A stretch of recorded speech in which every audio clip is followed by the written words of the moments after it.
Hello friends, welcome to my YouTube channel info corner. आज मैं आपके साथ डिस्कस करने वाली हूँ हवर्स लॉ। वीडियो स्टार्ट करने से पहले आपसे रिक्वेस्ट करूँगी कि आप मेरे चैनल को सब्सक्राइब, लाइक एंड शेयर करना ना भूलें। सो स्टार्ट करते हैं वीडियो को। हवर्स लॉ मैंने इसको ना पॉइंट्स में डिवाइड कर रखे हैं। मीन्स इसका प्रेजेंटेशन काफ़ी अच्छा पड़ता है ऐसे लिखने से। एग्ज़ाम में डायरेक्टली आप पैराग्राफ्स में लिखें या फिर पॉइंट्स में लिखें ऐसे एरो बना के, तो काफ़ी अच्छा प्रेजेंटेशन पड़ता है एग्जामिनर पे। काफ़ी अच्छे मार्क्स भी देते हैं वो। So Hubble's law state that a galaxy velocity is directly proportional to its distance. Also tell us something important about the state of universe. If the universe is static and unchanging, there should be no correlation between distance and direction velocity. Okay, तो ये क्या कह रहे हैं बताती हूँ। देखो, इस हवर्स लॉ ने सबसे पहले ये बताया कि जो गैलेक्सी की वेलोसिटी होगी वो किसके प्रोपोर्शनल होगी, उसके डिस्टेंस के। ओके, और उन्होंने ये बताया कि जो यूनिवर्स की स्थिति के बारे में बताया था कि वो किस कंडीशंस में है, उसके स्टेट के कंडीशंस के बारे में बताया था। किसने? हवर्स ने बताया था यूनिवर्स की, ब्रह्मांड की। उन्होंने बताया, ये वाला लाइन को बता रही हूँ मैं। उन्होंने ये बताया कि जो भी यूनिवर्स है, अगर वो स्थिर, स्टैटिक्स मीन्स यहाँ पर स्थिर कर दिया जाए, या फिर अनचेंजेबल हो, अपरिवर्तनशील हो, तो क्या होगा उस कंडीशंस में जो डिस्टेंस एंड वेलोसिटी का जो रिलेशन है या संबंध है वो कुछ भी नहीं होगा। ठीक है, तो उन्होंने ये बताया था। नेक्स्ट पॉइंट पे चलते हैं। Hubble's law state that redshift of the galaxies were directly proportional to the distance of galaxies from the earth. ये भी दूसरी भी जो पॉइंट है वो सेम है, पर थोड़ा सा अलग करके लिख दिया गया है मैंने। ठीक है, तो इसमें भी वही बताता है कि जो रेड शिफ्ट होती है गैलेक्सी की, वो किसकी डायरेक्टली प्रोपोर्शनल होती है, किस distance of the Galaxy from the अर्थ। ठीक है, that means that things further away from earth that is universe must be expanding.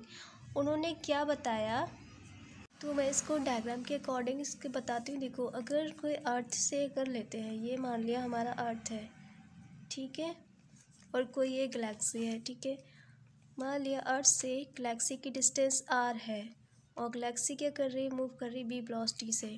ठीक है, तो जो हवर्स लॉ क्या था कि जो वेलोसिटी गैलेक्सी की वेलोसिटी होगी, जो वी है, वो डायरेक्टली प्रोपोर्शनल टू क्या होगी, आर होगी। आर मीन्स यहाँ पर डिस्टेंस है। ठीक है, अर्थ एंड गैलेक्सी की बात करते हैं तब। ओके, अगर, और इन्होंने ये बताया था, दूसरा जो पॉइंट कहता है ये वाला, कि हबल ने पाया कि एक दूसरे से अलग जो गैलेक्सीज़ हैं, जितनी ज़्यादा दूर है वह उतनी ही तेज़ी से एक दूसरे से दूर चली जा रही है। इसका मतलब है कि अगर गैलेक्सी मान लिया जाए, एक गैलेक्सी यहाँ, एक गैलेक्सी यहाँ पर, इसका डिस्टेंस 1 मेगा पारसेक था। कुछ समय बाद या फिर 2 साल बाद इसका डिस्टेंस क्या हो गया, 2 मेगा पारसेक हो गया। इट मीन्स वो जितनी दूर थी और जितनी दूर थी एक दूसरे से, वो उतनी ही दूर होती चली जा रही हैं एक दूसरे से। इसका मतलब ये है कि जो ब्रह्मांड है, जो यूनिवर्स है, वो क्या कर रहा है, एक्सपेंडिंग कर रहा है, उसका विस्तार हो रहा है। मीन्स बहुत बड़ा हो रहा है वो। ठीक है, तो सबसे पहले ये इंटरेस्टिंग चीज़ है ना ये। ठीक है, हबल्स ने ही बताया था ये कि ब्रह्मांड का विस्तार हो रहा है। ठीक है, अब थर्ड एरो देखते हैं कि the law was first formulated by the Edwin Hubble. इनका पूरा नाम क्या था, एडविन हबल, अंडरलाइन कर देना वहाँ ब्लैक पेन से, एंड मिल्टन्स ह्यूमनसन।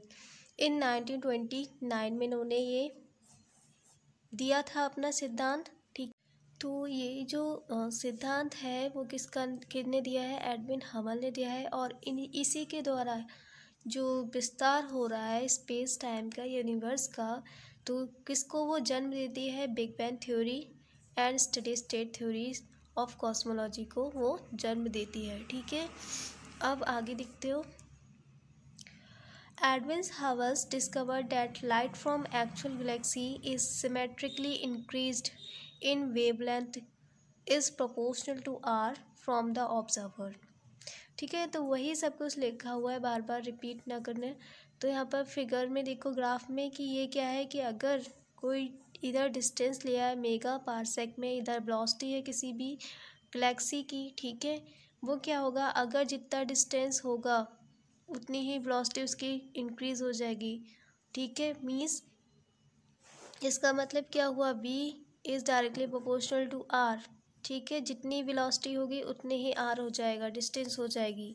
ठीक है, तो वही यहाँ पर भी वही सिद्धांत बताता है कि जो यूनिवर्स है वो बहुत विस्तार हो रहा है, तभी तो वो क्या हो रहा है, जितनी वेलोसिटी गैलेक्सी की बढ़ रही है तेज़ी से, उतनी ही वो दूर एक दूसरे से होती चली जा रही हैं। ठीक है, नाउ थर्स रेड शिफ्ट में अगर लिखें तो delta lambda upon lambda equals to Z से डिनोट करते हैं। Red shift is directly proportional to are.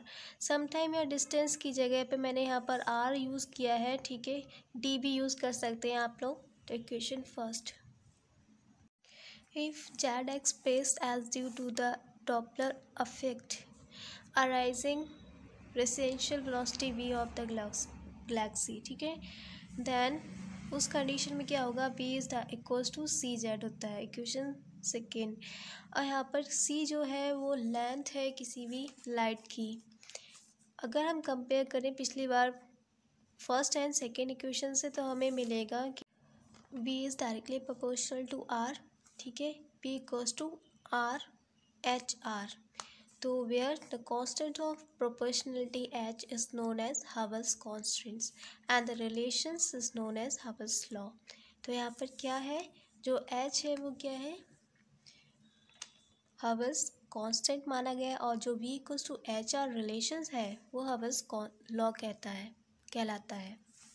Hubble's law की जो वैल्यू होती है वो अब तक ये बताई गई कि 70 किलोमीटर पर सेकेंड पर मेगा पारसेक होता है। ठीक है, अभी भी इसकी जो एच की जो एक्यूरेट वैल्यू है अभी भी पता नहीं है। तो कुछ साइंटिस्ट कुछ निकालते हैं, कुछ साइंटिस्ट कुछ, तो ये लिखना इम्पॉर्टेंट है, अभी भी नहीं पता है। ठीक है, तो इसके 70 से 130 के बीच में अभी तक निकाली गई है, एक्यूरेट नहीं पता कि क्या होगी। ओके, यहाँ पर नोट जरूर डाल देना। यहाँ जो भी लिखा है, जो वेलोसिटी ऑफ गैलेक्सी है वो किलोमीटर पर सेकेंड में उसे नापी जाती है, मीन्स इसकी यूनिट होती है, और जो डिस्टेंस टू दैट गैलेक्सी है वो मेगा पारसेक मीन्स MPC, छोटा लिखा जाएगा, सी छोटा। ठीक है, तो यही हबल्स लॉ था, ज़्यादा लंबा नहीं था। ओके।